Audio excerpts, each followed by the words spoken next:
the best compliment I ever received. Mom, you're one of the most woke white people I know. My teenage daughter said it when I was doubting my own open-mindedness, something I do kind of a lot. See, my husband's Black, our daughter and son are biracial. I'd like to believe that being the white lady in a Black family for 20 years has made me keenly aware of social and racial injustices, but I could always use a little more consciousness caffeine to keep me alert.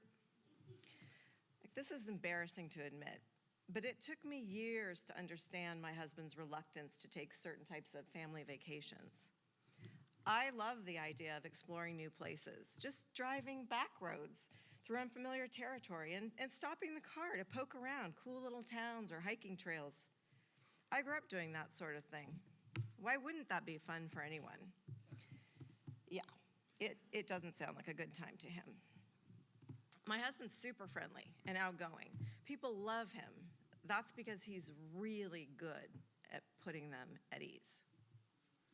He's the first to smile and introduce himself to theatergoers seated next to us. He always chats with waiters and business owners. He expends a whole lot of energy trying to make others comfortable with the tall Black man in their presence. Going to some remote, out-of-the-way place to relax? Not very relaxing.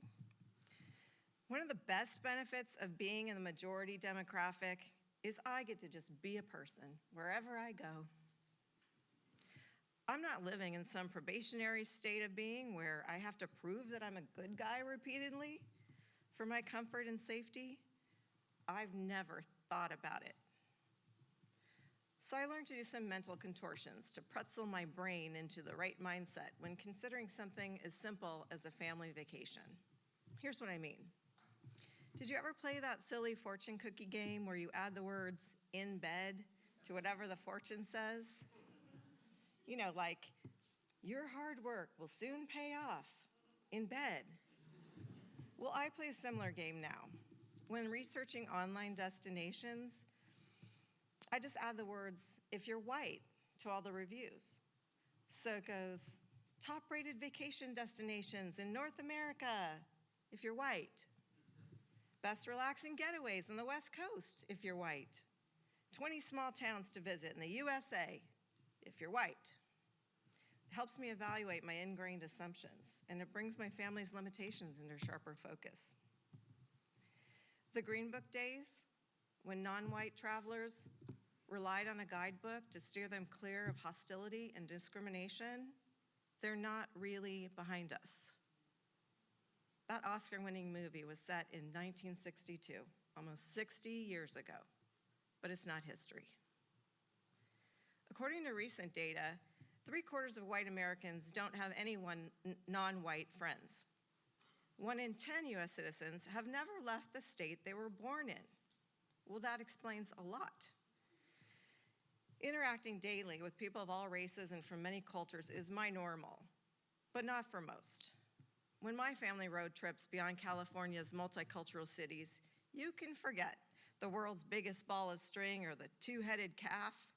We become the roadside attraction when we hop out of the car. A couple years ago, our daughter was applying to colleges. Always interested in space sciences, she found what sounded like her dream school. The only small private university in the country offering a space physics undergraduate program. The school's located in a small northern Arizona town called Prescott. The town motto, home of America's first rodeo. Oh, well, that could be interesting. I actually have some second cousins on the rodeo circuit, and Arizona's California's neighbor. How different could it be? Plus, Prescott's only 45 minutes south of Sedona, well known for spiritual transformation. I couldn't wait. So I planned a family trip. The 4 of us flew to Phoenix. People in the airport, diverse. Excellent start.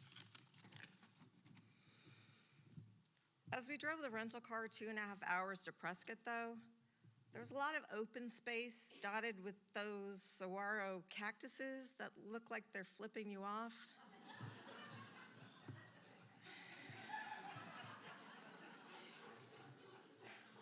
I tried not to take it as an omen.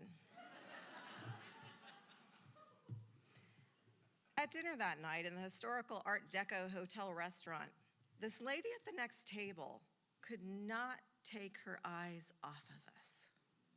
Sitting with her husband and two other couples, she sneered and gestured at us with her pointy chin. There's just something wrong with that. I was livid. You think my children deserve to hear your judgy assessment of our family while they're just trying to enjoy their fettuccine? Isn't there something wrong with that? But I didn't say anything. My husband saw me ready to pounce and whispered, "It's okay, just ignore her. He has a lot more practice." Also, making a scene wasn't likely to change her views at all, but was 100% likely to embarrass my kids. The next day, on a side trip to Sedona, that hub of spiritual energy I was so excited about, another family, another restaurant kept giving us the evil eye.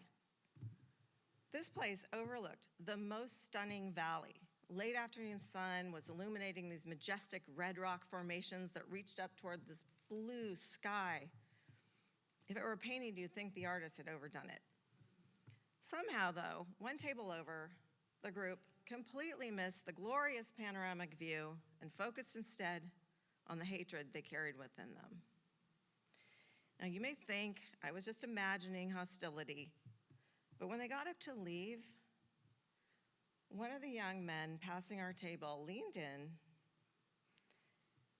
to my husband and hissed at him. Hissed. Because he's black or because he's black with me? Or because we have children? These are minor incidents, really.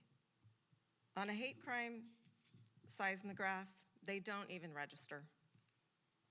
But what does a lifetime of daily jolts do to you? Would I be structurally sound enough to deal with it? Who knows? Because here's the thing. For me, these are just one-offs. I can turn back into Dorothy anytime I want. Click my heels 3 times. I'm the white lady again.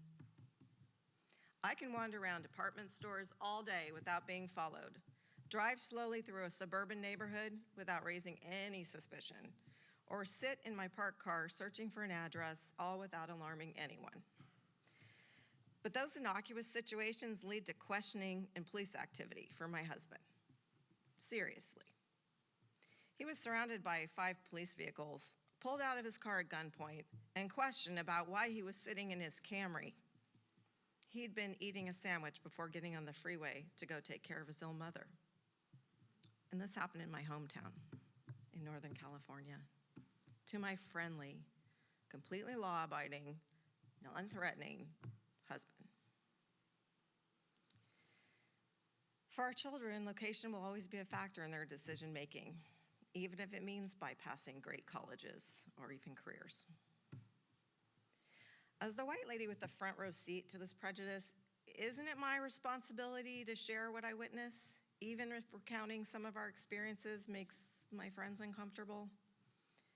I feel like an eyewitness correspondent reporting back from a foreign war.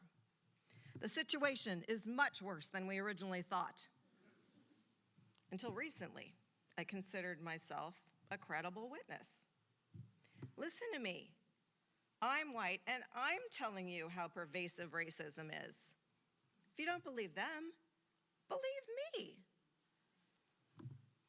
Then a friend of mine who's also in an interracial relationship clarified something. She said, "You know, you're no longer a reliable source.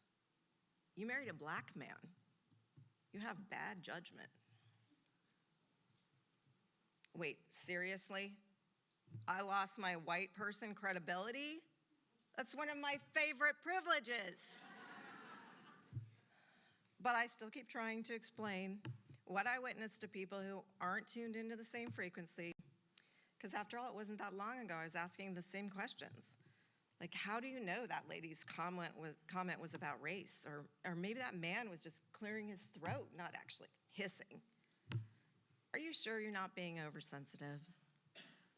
Yes. It's the gut knowledge that comes with experience. Let's not white-splain it away. Maybe I am a tiny bit more woke than some, but I could always use some more caffeine. So if you want to swap stories, I'd love to meet for coffee in a quaint little roadside cafe or a well-lit city joint. After all, I'm the white lady, and I can go there.